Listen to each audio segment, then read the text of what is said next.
Put it on Smiles, created out of love altogether.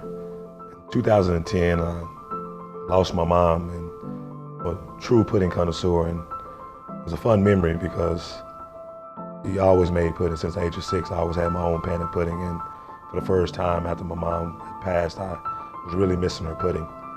And I was sharing it with my wife that I missed it, and she offered to make it, and she had never made it before. I was reluctant to try. She went in the kitchen 4 or 5 hours, came out with something on the spoon, and asked me to try it. And the reaction I had when I first tasted it immediately made me feel like I was a kid again. Connected me with my mom, and it was reminiscent, and it was wonderful, wonderful feeling.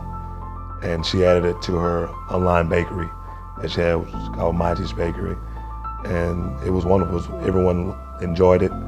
Everyone would request it at an event, be the first thing to leave, and we had that going up until 2013, and then life happened. Literally, we had a daughter. She was a micro preemie, and to put that in context, she was 11 ounces, between 23 to 25 weeks old.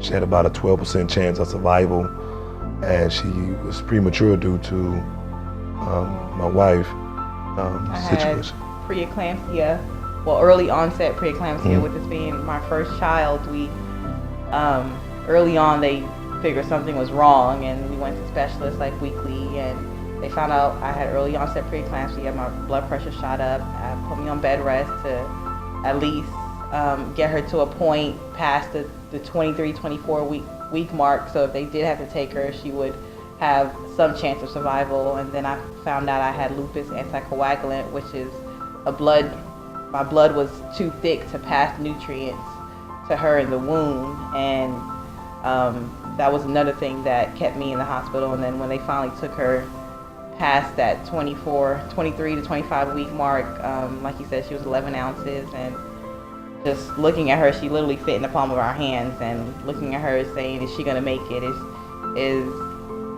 she gonna survive, you know? Yeah, hearing the doctor say 12%, and you're trying to process all this information at once, the desperate feeling overtakes you. You know, you're overwhelmed with all levels of emotion, concern, reflection, desperate, you know, to do something, helplessness. And the first thing came to mind was that we have to do something. We didn't know what that was going to be. Kendra moved into the hospital with our daughter. She was in there about a full year. And of course, she shut down the bakery that was in Maji's Bakery. And 6 months through that process, she contemplated not opening back up the bakery, giving the what was going to be needed to care for her, provided she was able to overcome all the obstacles and hurdles of her being born early. And when she said that, it hit me. I said, let's just do the pudding. And of course, why came up is like everyone loved it. No one else is doing it. And it was the perfect opportunity to use that as a catalyst to create an opportunity for our daughter, because that's what we felt like we needed. We didn't want to sit around and wait to see how the world received our daughter, because the doctor said if she were to survive, that her quality of life may not be normal. I mean, hearing it as a parent, that's kind of like the worst information you wanted to hear. And we just felt like we have to do something to offset that, and creating an opportunity was the best thing to do. And so given the fact that if something would have happened to me, something would have happened to her, or both, you know, at least we can be secure that we created something for her. And so she had to provide for herself, and she would be able to.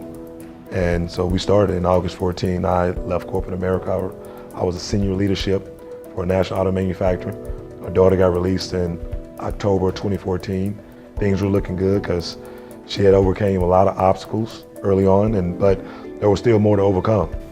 She had to have full-time nursing, so it was definitely all new to us, and trying to figure out how to make it work. I mean, what are we gonna do to actually help her have that best chance at life, because she definitely had a fighting spirit. Yes. Everything the doctors told her not to do in the hospital, she did. She consistently called, did code zero and called everybody to her bedside. That was just her training. Her nickname on the floor was Little Diva. So that was just her training. She definitely brought that spirit home with her. You know, definitely has CEO qualities. She's a fighter to the end.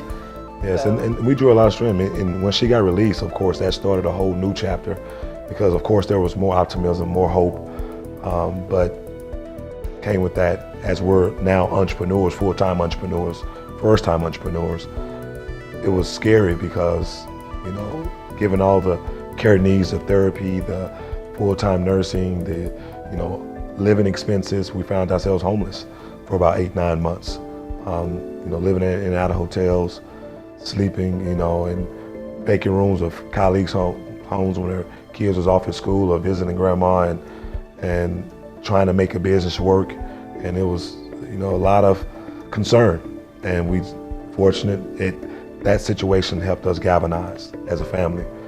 We stayed together, we continued to communicate, be on the same page. We pulled a lot of strength from our situation and what we were dealing with, and looking at our daughter overcome her circumstance and said, we can do it. And we continue to tread the waters of uncertainty and unknown, and light appeared at the end of the tunnel.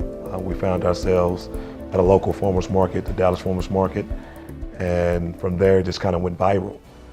We was able to connect with individuals, and what happened 8 years ago when I first tasted the product, it totally transported me back to when my mom was here, and sharing that memory was the same reaction that, you know, customers shared across, you know, the counter. And it's truly love, and it was created from love and out of love. And so it's from us to you.